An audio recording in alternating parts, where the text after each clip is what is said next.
Çağrı efirdə də əziz tamaşaçılar, xatırladıram ki, bugünkü mövzumuz allergiyadır. Sabah isə uşaqlarda nevralgiyalar və yaxud belə deyək, nevroloji doğulmuş uşaqlar, bütün uşaqların əsasən də nevroloji problemlərindən danışacağıq. Bir də xatırladıram ki, Herbaflora jurnalı artıq köşklərdə və poçtamlarda satışda var. Yəni bu ayın Herbaflora jurnalı.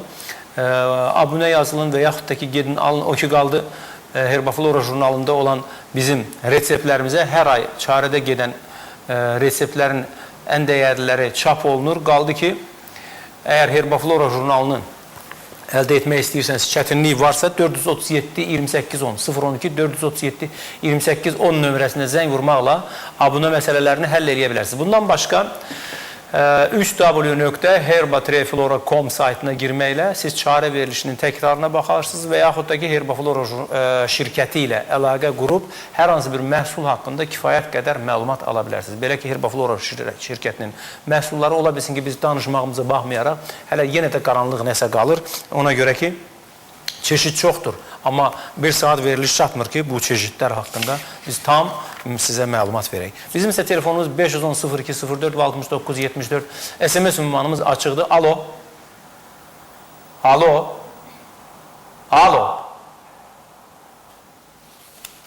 Tamaşaçımız yəqin ki, yenə də zəngimizi alım. Oğlumun 12 yaşı var, immuniteti zəifdir, qanı azdır, çarə istəyirəm. Mən istəyirəm bu barədə bir danışaq. Bax, bu immunitet barədə. Buyuruz. İmmun sistemin zəifliyi, yəni son illər demək olar ki, çox uşaqlarda müşahidə olunur və bunun səbəblərindən təbii ki, bir hissəsi elə ana südü uşaqların almamasına yanaşı, həm də yanaşı digər əlamətlərdir. Birinci növbədə immun sisteminin bazası bağırsaqlar olduğuna görə nazik bağırsaqlar ki, burada hasil olan enterositlər immunoglobulin A sintez etməklə immun sistemin tənzimlənməsində əsas iştirak edir. Və bunu isə pozan bir sıra faktorlar ola bilər. Ola bilər yanaşı disbakteriozmu var burada, yaxud qurd invaziyası, hansı ki qurd invaziyası həm immun sistemi zədələyir, həm də bundan əlavə allergik xəstəliklər mövzumuzda olduğu kimi allergik xəstəliklər verə bilər. Ona görə birinci növbədə əgər uşaqda səbəb bağırsaqlardan, yəni bu problemlər varsa, çünki çox zaman insanlardan soruşduqda ki, xəstələnən kimi tez onda mədə bağırsaq problemləri olurmu? Deyirlər, bəli, xəstələnən kimi bunda bu problemlər olur. Deməli, bunda birincili bariyer çox zəifdir. Ona görə yəni, mən özüm belə bir məsləhət görərdim ki, yəni, belə bir resept hazırlaya bilərlər immun sistemi ki, qorumaq üçün ki, həm yanaşı viruslarla yoluxmasın. Deməli, propolisi süzgəcdən keçirilir və bir çay qaşığı həcmində bura bir xörək qaşığı kərə yağı əlavə olunur. Zəif odun üzərində əriyənə qədər saxlanılır. Sonra isə bundan hazır bir krem alınır, maz alınır və bunu qara örtüklü şüşə qabda saxlasınlar və hər deməli, şəhərə çıxanda, evdən çıxanda, yaxud evdə bir xəstə olanda burun boşluğun içərisində bunu çəksinlər ki, bu müxtəlif xəstəliklərdən insanı qoruyur və çox gözəl də effekt verir, çox ucuz, rahat bir vasitədir. Bundan başqa immun sistemi yaxşılaşdırmaq üçün bir limon yarı hissəyə kəsilir və bunun içərisində sarımsaq dilimləri yeridilir və sonra üzərinə çıxana qədər su tökülür. Soyuducuda saxlanılır 7 gün. Sonra isə artıq onu istifadə edə bilərlər. Gündə 3 dəfə bir qaşıq. Bu özü immun sistemi çox gözəl qaldırır. Yəni uzun müddət də istifadə edə bilərlər bundan. Heç bir zərəri yoxdur və sarımsağın qoxusu isə burada gəlmir. Çox gözəl bir xüsusiyyəti də ondan ibarət. Çox sağ olun. Füzul müəllim, buyurun. Deməli, immuniteti artırmaq üçün Herbaflora firmasında bir sıra dərman biçləri istehsal olunur. Bunlardan jenşendir, elektrokok bitkisinin kökləridir, qarazirə və andız. Deməli, bunlardan bərabər miqdarda götürülür və qarışdırılmış yığıntıdan gündə bir xörək qaşığı, bir stəkan suda dəmlənilir və gün ərzində daxilə qəbul olunur. Bundan əlavə xaq təbabətində aloe bitkisi və balla qarışığından nəzərinizə çatdırım ki, aloe bitkisi bizim botanika bağında çoxdur. Oradan gedib əldə edə bilərlər. Aloe bitkisi götürülür, ət maşında çəkilir və bərabər miqdarda balla qarışdırılır. Çox gözəl immuniteti artıran bir vasitələrdən biridir. Bundan əlavə Herbaflora firmasında immunite çayı istehsal olunur ki, mən bu saydığım bitkilər və bunlardan da əlavə bir sıra bitkilər həmin çayın tərkibində var. Bundan da daimi olaraq istifadə edə bilərlər. Və bir də qarazirə məzunu deyilən belə bir şey var. Qarazirə məzunundan da istifadə edə bilərlər. Onun üçün də fitokluba getməlidirlər. Əgər o məzunu əldə etmək istəyirlərsə, buyursunlar getsinlər fitokluba 561 85 01 və 492 23 46 nömrəli telefonlar 012 ilə 561 85 01 və 492 23 46. Fitoklublara gedin, o məzundan da ala bilərsiniz. Həmçinin də orada elə salatlar var ki, elə allergiyaya qarşı gözəl. Bir də oksigenli kokteylin adını çəkmək istəyirəm ki, bu oksigenli kokteyl əvəzsiz bir məhsuldur. Ondan başqa Yeganə xanım.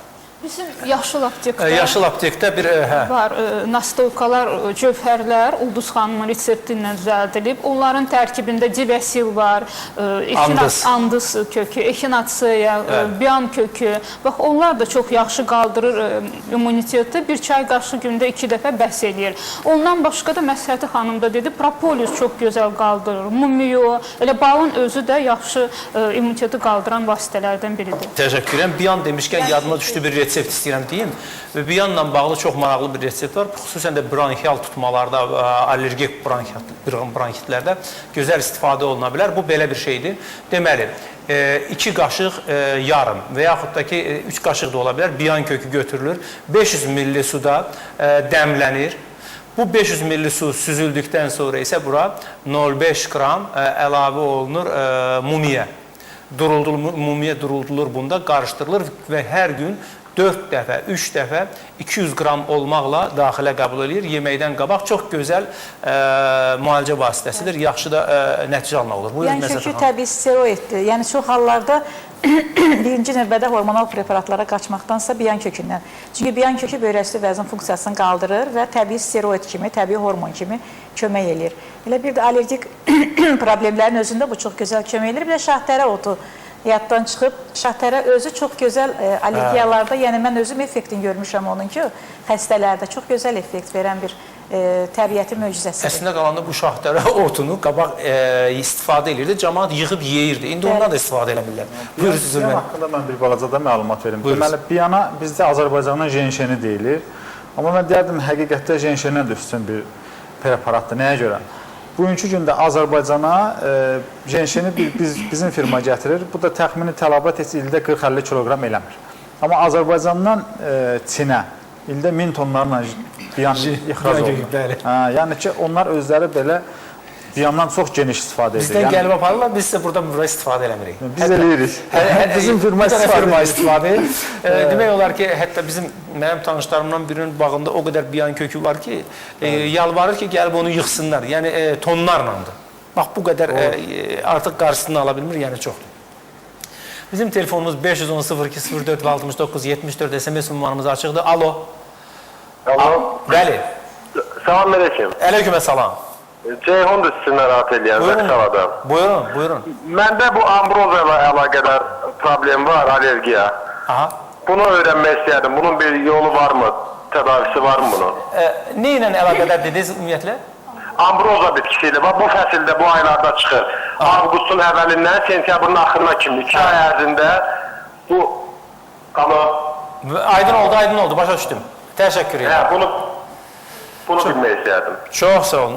Aydın oldu. Nəinki bu vaxtlar bir çox bitkilər var ki, onlar xüsusi tozcuqlar vasitəsi ilə yayılmağa başlayırlar və bunların da elə hətta topul var, topul. Bu topulun özü də pux.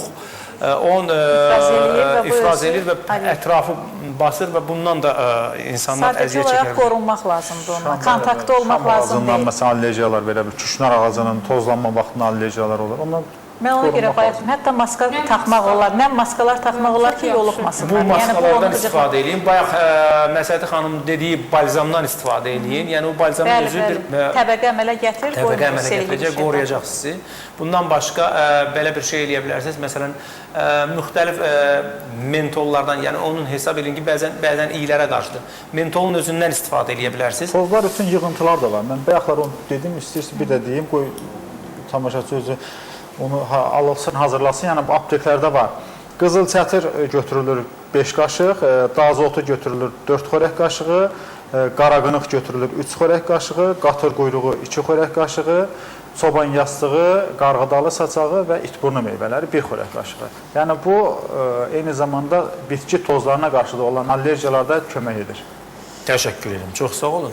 Bir bizim 2 də SMS-imiz var. Salam, mənim yoldaşımda burun allergiyası var.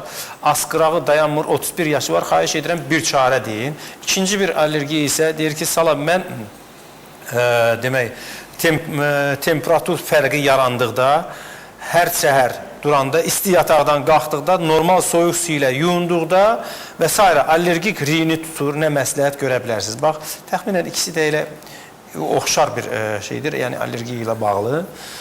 Buyuruz. Deməli, allergik rinitlərdə istifadə olunur dərman bitkiləri inqalyasiya formasında və yağları buruna damızdırma formasında. İnqalyasiya formasında tiasept çayından istifadə edə bilər. Yəni, tiasept çayı götürülür, qaynadılır və buxarında nəfəs alınır və yaxud da ondan əgər istifadə etmək istəmirsə, başqa bir resept deyim, şalfey, adaçayı bitkisi götürülür, kərkotu bitkisi götürülür və evkalipt bitkisi. Bunlar qarışdırılır, qaynadılır və bundan nəfəs alır.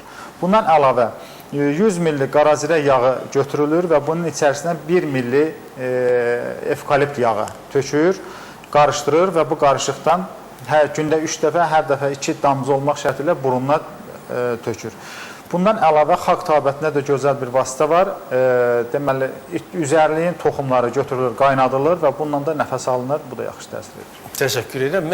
Bir məsləhət də mən verim ki, adətən belə insanlarda şübhəsiz ki, allergenləri bədəndən xaric eləmək üçün müxtəlif vasitələr var. Təkcə bitkilər deyil, həmçinin də masajlardan istifadə olunmalıdır. Məsələn, axşam üstləri, xüsusən də belə insanlarda axşam müalicəsi olmalıdır. Çünki səhər-səhər bunlarda vəziyyət gərginləşir, axşam isə bir qədər sakitləşir. Ona görə də axşam üstü xüsusi masaj yağlarından istifadə etməklə çiyin nahiyəsində, boynun arxa ənsə nahiyəsində masajlar etmək, isti örtüklərdən istifadə etmək və yaxud da isti hamamdan, xüsusən də quru nəfəsli pardan istifadə etməklə tərləmə üsulundan istifadə etmək lazımdır. Və bir də belə insanlarda yaxşı olardı ki, su, kontrastlı sudan istifadə eləmək. Soyuq su, isti su, soyuq su, isti su. Yəni, əvvəl isti su ilə yuyunur, təmizləndikdən sonra bir qədər keçəndən sonra soyuq su əlavə eləyir başına və sonra birazdan sonra yenə də isti su ilə. Yəni, tam bədəni soyutmamaq şərti ilə bu kontrastlı duş deyirlər buna, bu duş qəbul eləmək. Allergiyaları bu da yaxşı şeydir. Bundan başqa qaçışdan istifadə etmək lazımdır. Su içmək, gün ərzində kifayət qədər su içmək lazımdır ki, bədəndən demək, əlavə daxil olmuş mikrobları, filanları, allergenləri xaric etmək. Bunun üçün də su ilə bərabər şirələrdə, bayaq dediyimiz şirələrdən də istifadə etmək lazımdır. Yəni, insan bədənini sağlamlaşdırdıqca, immun sistemini yüksəltdikcə allergiyaya qarşı onun da qüdrəti artır, nəticə etibarilə allergiyalardan qurtarır. Amma ağız-burun boşluğu ilə müşahidə olunan allergiyalarda ən yaxşı, bayaq Məsəti xanım dedi, duz vannalardır. O cümlədən mən hər dəfə də deyirəm, pulverizatorlar vasitəsilə duz parları yaratmaq, ağız-burun nəfəsi qarşısında duz parları yaratmaq. Buna yüngülcə bir qaşıq duz, bir stəkan suda həll olunur. Bu bir pulverizatora yerləşdirilir və həmən İnqalyatorlar var. Və inqalyatorlarda püskürmə vasitələrindən istifadə olunur və başlayır həmən nəfəs almağa. Və bir də bir çay qaşığı bir stəkana tökülür, ovca su alınır, gündə 2 dəfə, səhər, axşam buruna daxil. Bunu Məsəti xanım dedi, mən bunu dəfələrlə deyirəm.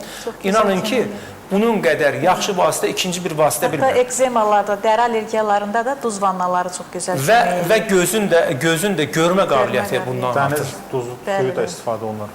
Dəniz duzu. İndi mən dəniz suyunu ona görə demirəm ki, biraz dəniz suyudur. Özləri də ev şəraitində hazırlaya bilərlər də. Çay sodası, duz, yod əlavə eləməklə dəniz suyu ev şəraitində hazırlaya bilərlər. Yəni, bunu vanna şəklində istifadə edə bilərlər özləri. Təşəkkür edirəm. Alo. Alo. Alo. Bəli. Alo, salam. Aleyküm əssalam. Mən çox baş edərdim. Məsəti xanımın işlədiyi xəstəxana istəyərdim. Məndə də uşaqda allergiyalıdır. Yəni ki, müalicə götürərdim mən. Məsləhəti xanımın iş yerini bilmək istəyirsiniz. Məsləhəti xanım burada SPS-in yaxınlığındakı poliklinikada işləyir. Buyurub gedə bilərsiniz. Hansı klinikada? Poliklinikada işləyir. 5-ci poliklinikada yaxında işləyir. Yəni buyurub gedə bilərsiniz Məsləhəti xanımın yanına. O ki qaldı ki, uşaqda allergiya varsa, neçə yaşı var? Uşağın neçə yaşı var? Uşağın 11 yaşı var. Onda bizdə o öskürüyü olmuşdu, ciyərlərinə şiş vermişdi. Biz bilməmişdik allergiyadandır. Ciyərlərini müalicə eləmişdik. Amma ki, səhərlər duranda onda burun axma var, öskürük var, bax belə bir şeylər var. Yəni, Məsləhəti xanımı biz özümüz tanıyırıq, prosta qəbuluna düşmək istəyirik. Oldu xanım, təşəkkür edirik, buyurunuz. Məsləhəti xanım gördüyünüz kimi yaxında işləyir və sizi də qəbul edə bilər. Problem yoxdur burada. Bizim burada SMS-lərimizin içində demək allergiyalardan başqa eləsi var ki, böyrəklə filanla bağlıdır. Mən sizə salam həkim, hər kəs salamlayıram. Mənim sualım belədir. Mənim böyrəklərim bərk ağrıyır. Fəsil dəyişəndə lap pis ağrıyır və bir il bundan qabaq yazıb ki, sağ böyrəyim ardı yoxdur bu SMS-in. Ona görə də bilmirəm. Yəni böyrək ağrısı, fəsil dəyişəndə buyuruz Füzuli müəllim, əlavəniz varsa buyuruz. Çox güman ki, bu iltihabı, böyrəkdə iltihabı bir xəstəlikdir. Və bu iltihab xəstəlikləri üçün Herbaflora firmasında Urotea çayı istehsal olunur. Ondan da istifadə edə bilər və tək-tək bitkilərdən də yenə də yığıntılar deyə bilərəm, onlardan istifadə edə bilər. Məsələn, gülünbahar bitkisindən bir hissə götürsün, çoban yastığı bitkisindən bir hissə götürsün, qoymadərən bitkisindən bir hissə, qatır quyruğu bitkisindən və itburnu meyvələrindən. Bunlardan bərabər miqdarda götürsün, qarışıq düzətsin və gündə 3 dəfə yeməkdən əvvəl daxilə qəbul eləsin, çay forması. Təşəkkür edirəm. Məsələn, xanım, əlavəniz yoxsa? Fəsil dəyişməsi deyəndə burada hətta belə insanlar olur ki, fəsil dəyişəndə, yəni soyuğa qarşı da xüsusi allergik reaksiyalar olur. Ona görə bunun özünü də həm iltihabi proses kimi əlaqələndirmək olur, həm də orqanizmin özünün soyuğa qarşı, rütubətə qarşı allergik cavab reaksiyası kimi fikirləşmək olar. Və mütləq böyrəklərin ultrasəs müayinədən keçsin. Məsləhət görərdim ki, yəni ultrasəs müayinə yanaşı sirin ümumi analizi verilsin və dəqiqləşəndən sonra mütləq digər o həm fitoterapiyaları və əgər burada yanaşı problemlər varsa, böyrək kisti, elə sualların birində də böyrək kistiləri haqqında orada vardı. Material ki, belə bir sual var idi. Yəni, ola bilər bəzən uzun müddət heç onun əlamətləri olmasın. Ancaq hava soyuyanda ki, biraz iltihabi proses nəticəsində ödemlər artır və bu kistanın ona verdiyi artıq narahatçılıqlar üzə çıxa bilər. Ona görə böyrəyin dəqiq ultrasəs müayinəsini də etdirsin. Təşəkkür ederim. Yeganə xanım, buyuruz. Bizdə də yaşıl aptekdə böyrək çayları var, nömrə 1 və nömrə 2. Nömrə 1 iltihaba qarşıdır, 2 duz və kristallara qarşıdır. Onlardan bir kursu 4 paçkadır. Bir neçə bitkinin tərkibi var, bir neçə bitki var onların tərkibində. Buyursunlar, alsınlar, çox yaxşı kömək edir. İltihaba da duzlara qarşıdır. Ümumiyyətlə, böyrək xəstəlikləri əlaqədar olaraq ən yaxşı vasitələrdən biri elə itburnudur. İtburnunu həmişə biz adını çəkirik. Amma məsələn, axşamdan bir termosa 20 ədəd, yəni 1 litrlik termosa 20 ədəd, 30 ədəd itburnu atın. Bir qədər, tutaq ki, 2 qaşıq qarğıdalı saçağı tökün və səhər durub bunu gün ərzində qəbul edə bilərsiniz. Bura bal da əlavə edə bilərsiniz. Biraz keyfiyyəti artacaq. Bədənin immun sistemini qaldıracaqsınız və yəni mikroelementlərlə zəngin olan bal əsasən də soyuq dəymələrdə, sonra viruslara qarşı ən yaxşı vasitələrdən biridir. Baldan istifadə eləmək, balın ümumiyyətlə arı məhsulları belə xəstəliklərdə ən yaxşı vasitələrdən biridir. Doğrudur, bəzən bunların özü də allergiya səbəb olur. Yəni, elə adamlar var ki, balı yeyə bilmir, sonra arı məhsullarını qəbul eləyə bilmir. Yəni, belə şeylər var. Amma çox hallarda, belə 90% hallarda bal müalicə vasitələrinin tərkibinə daxildir. Bundan başqa, böyrək xəstəliklərində, bax, qarpız mövsümü gəldi, qarpızdan istifadə eləmək lazımdır. Sonra bitkilərdən qatır quyruğudur, adı çayırdır, sonra qırxbuğumdur, qarğıdalının saçağıdır, bayaq dedim, itburnudur, kasını bitkisidir, skori, yəni rus dilində, dazotunun özü və bunların özündən bir komponent hazırlanır.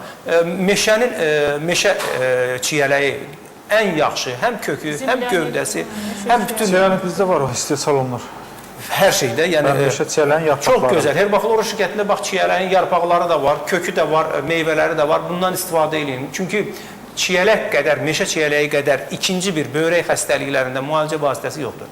Amma allergiyalardan danışmışkən mən istəyirəm allergiyalarda ən yaxşı vasitələrdən biri vələmir və çovdardır ki, bunların ikisinin birlikdə eyni miqdarda götürülür. 2 litr suda bunlar dəmlənilir. Təxminən hərəsindən 1 stəkan götürülürsə, hərəsində də 1 litr su əlavə olunur, dəmlənilir və yarısı qalana qədər qaynanılır. Sonra gün ərzində bundan, bu sudan stəkan daxilə qəbul olunur. Demək, gündə 3 dəfə, 4 dəfə bundan. Təxminən stəkanın yarısı da qəbul olunsa, yenə də fayda verir. Xüsusən də bu sudan dəri ekzemalarında da, dəriyə xəstəliklərində, qaşınmalarında da istifadə etmək olur, kompreslər şəklində istifadə olunur. Buna görə də bundan istifadə eləsəz yaxşı olar, çox da yaxşı nəticə alarsınız. Və yaxud da ki, bunun qarışığına bal da qatıb, yəni hər stəkana bir qaşıq, bir çay qaşığı bal qatıb, daxilə qəbul eləyəndə bu allergiyalarda yaxşı nəticə alınır. Ümumiyyətlə, allergiyaların bu günləri, bayaqları dediyimiz kimi çeşidləri çoxdur və bu çeşidlərin qarşısını almaq bir qədər bizim üçün çətinləşib. Niyə görə çətinləşib? Yəni, insan bugün elə bir ki, hər an hər şeyə hazır olmalıdır. Hesab eləyin ki, düşmən əgər bir etsə, indi 100 olur. 100 düşmən birlikdə hücum eləyir, siz 100 düşmənə qarşı vuruşmalısınız. Ona görə də birinci növbədə xüsusən də hərəkəti, yəni dinamikanı artırmaq lazımdır. Oturaq həyat tərzindən qaçmaq lazımdır. Əgər 1 saat oturmalısınızsa, onun 20 dəqiqəsini, 1/3 hissəsini durub hərəkətə əsr eləmək lazımdır. Əgər idarədə oturmuşsunuzsa, kompüter qabağında işləyirsinizsə, təxminən bir 40 dəqiqədən sonra ayağa durmaq, müəyyən bir hərəkətlər eləmək lazımdır. Bu hərəkətləri eləmək üçün elə yerinizdən ayrılmadan da edə bilərsiniz və bu da allergiyalara qarşı yaxşı müalicə vasitəsi ola bilər. Alo. Bəli. Siz televizorun səsini biraz zəhmət olmasa alın. Buyuruz. Salam aleyküm. Aleykümselam. Siz televizorun səsini alın, sonra biz sizi doğru dürüst anlayaq. Buyuruz. Sağ olsun, yaxşı məsələlərə görə. Mənim boğazımda doktor qaşınma var. Səhərdən, bilməm allergiyadır, nədir? Hər gecə, hər günüzdə 5 dəqiqədən bir öskürük məni qoymur yatmağa, dincəlməyə. Bu nədəndir bilməm. Siz siqaret çəkənsiniz? Boğazın içində xistəklər qaşınmadır. Onunla əlaqədar da öskürürəm hər dəqiqə, yarım saatdan bir. Qaynar su içməklə onu ötürə bilirəm. Ancaq başqa heç bir vasitə bilmirəm. Siz su içirsiniz? Üzr istəyirəm, siz siqaret çəkirsiniz? Bəli, bəli. Siqaret çəkənsiniz. Elə bundan başlayın. Müayinə olubmu? Yəni əsnəkdən yaxın. Müayinə olmuşam. Deyirlər faringitdir. Faringitdir. Ona qarşı da müalicə olmuşam, heç bir kömək olmur. Aydın oldu. Təşəkkür. Bir resept mən deyim. Buyur sizə. Çox gözəl reseptdir. Hər gün 2-3 ədəd limonun qabığını yeyin. Yəni hər gün 2-3 ədəd limonun qabığını yeyin. Bir 10 gün inşallah bir həftə effektini görəsiniz. Təşəkkür edirəm. Buyuruz məsələ. Belə də çox zaman belə insanlar istifadə edə bilərlər. Bir çay qaşığı deməli çəkişəni yağı, bir çay qaşığı propolisin spirtdə məhlulu və bunları qarışıq şəkildə istifadə edərək, bir də nistatin. Burada əgər etiologiyasında göbələk etiologiyası varsa, mütləq onu dəqiqləşdirməlidir. Çünki ola bilər bəzən göbələk etiologiyalı olsun belə qaşınmalar. Yəni bunu dəqiqləşdirsə, əgər burada o problem də varsa, bir tablet nistatin də qata bilər və bunu gündə bir dəfə boğazına yüngül, yəni gəzdirə bilər boğazında bunu. Çox gözəl kömək edir belə və inqalyasiyalar yanaşı hər gün. Təşəkkür edirəm. Yeganə xanım, əlavəniz varsa, yox? Şalfeyd bitkisindən istifadə eləsinlər, onun antimikrob təsiri var. Nastoykasını ya özünü dəmləməsini dəmləyib içsinlər. Məsələn, bir dənə burada bizim stomanginol göstərəcəyim. Bax, bu stomanginol preparatı Herbaflora şirkəti tərəfindən buraxılır. Bütün, demək olar ki, apteklərdə artıq var və yaxud da ki, fitoklublara da müraciət edə bilərsiniz. Stomanginol. Bu çox gözəl müalicə vasitəsidir. Burun, ağız boşluğunda olan xəstəliklərə, diş tibi xəstəliklərinə gözəl müalicə vasitəsidir. Tərkibində müxtəlif preparatlardan əlavə bitki mənşəli də dəmləmələr əlavə olub. Özüm yoxlamışam. Xüsusən də deməli, tanziritlərdə, faringitlərdə əla müalicə vasitəsidir. Bundan başqa, stom anginoldan başqa, məsələn, bundan gündə bir qaşıq daxilə, üzr istəyirəm, ağız boşluğunda yaxalamaqla, boğazınızı yaxalamaqla bir çox xəstəliklərdən qurtula bilərsiniz. Qaldı ki, bundan başqa adi zeytun yağının özündən də siz istifadə edə bilərsiniz. Hər axşam məsələn zeytun yağını balla qarışdırın və bir qaşıq ora limon əlavə edin. Bunun üçünü yaxşı-yaxşı qarışdırdıqdan sonra sorma şəklində, tam elə bir kərəmə qaşığı sorma şəklində daxilə qəbul edərsəz, yenə də şübhəsiz ki, əgər bal yenə dediyimiz kimi allergiya vermirsə, qaşınma vermirsə, qıcıqlanma vermirsə. Bax belə. Bizim telefonumuz 510-02-04 və 69-74 SMS ünvanımız açıqdır və mən istəyirəm ki, bizim hələ burada SMS-lərimiz olduqca çoxdur və onlardan salam, mən Cavidan ət yiyəndən sonra məndə köpə olur, mən nə eləyim? Coratdan yazıb, Cavidan yazıb, birinci növbədə mənə elə gəlir ki, mədə-bağırsaq sistemi müayinə olunmalıdır, öd kisəsi burada vəziyyətinə. Çünki yağların parçalanması öd kisəsində getdiyinə görə mütləq müayinələrdən keçməlidir. Öd kisəsi, mədə-altı vəzi, mədə-bağırsaq sisteminin dəqiq müayinələri aparılmalıdır. Amma elə belə köpə qarşı isə 3 bitkisidən istifadə eləsin, raziyana, cirə və demək, şüyüd toxumlarını götürsün, üçünü bir-birinə qatsın. Bunları əzsin, üyütsün, gündə bir qaşıq, hər yeməkdən sonra bir qaşıq, bir stəkana suya tökün və daxilə qəbul edin. Bu elə müalicə də eləyir, amma hər halda müalicənin doğru, dürüst aparılması üçün yaxşı olar ki, tam müayinə olunasınız, yaxşı olar ki, lap gastroskopiya olunsun, yəni mədə yolu yoxlansın. Bizim vaxtımız burada təəssüf ki, sona çatır, heç bilmirik bir saat necə gəlib keçir. Biz sizinlə sağollaşırıq, əziz tamaşaçılar.